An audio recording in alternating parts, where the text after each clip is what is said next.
Before we head back to the phones, I want to go back to Obama, and you didn't do that. You didn't make that happen. As I think this is extremely important, what Obama is setting up here, what he's saying. Attempting to socialize private sector profits, because it makes his claim on those profits, and in fact wages, stronger. Because what Obama is in effect saying, and this is why there was so much justified outrage about it, he's saying you didn't earn it. You don't have any claim on anything you have. You didn't earn it. Others made it possible for you. And you either cheated them, or you didn't pay them, or you stole from them, or what have you. And he's the agent that's going to come in and equalize all this and make it fair.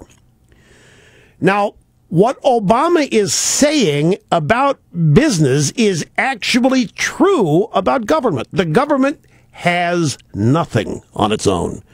The government does nothing on its own. It can't. It has no money.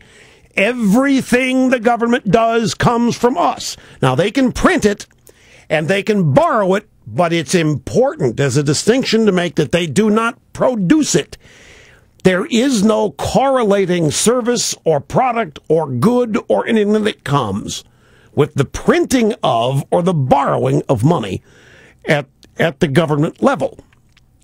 So what he's saying about business, you didn't earn it, it's the government that doesn't earn it. It's the government that's the big sponge. It's the government that just sits around, clips coupons, doesn't have to do anything all day, and gets 30% of everything. You can look at it in one way as a really successful organized crime operation, complete with money laundering and everything else.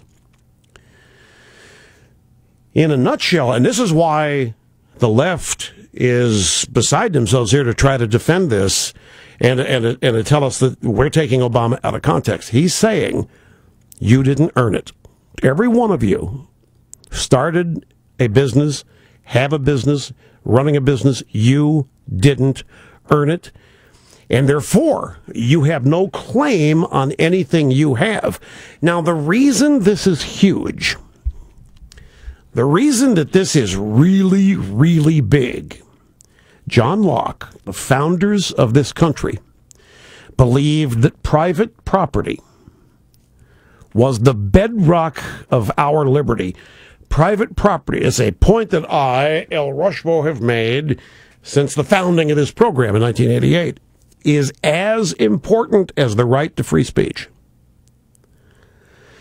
The founders, John Locke, believed that there could be no real liberty unless there is property that the government cannot take from you. And Obama is trying to erase that. Obama is trying to wipe that off the books.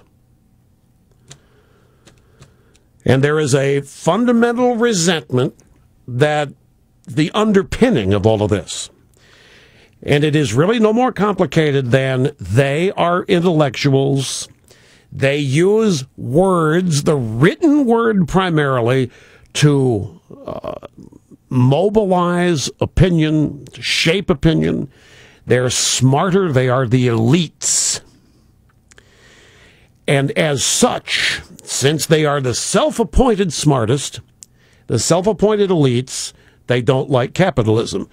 Capitalism should be rewarding the smartest people. They ought to be the wealthiest simply by virtue of their brains. Nothing more. No achievement necessary. No accomplishment. Simply their brain power. And since capitalism doesn't work that way, they resent it. They also hate it because capitalism does not need them, as we are seeing. All they do is screw it up. I got to go. Feel the heat break on after the this. EIB.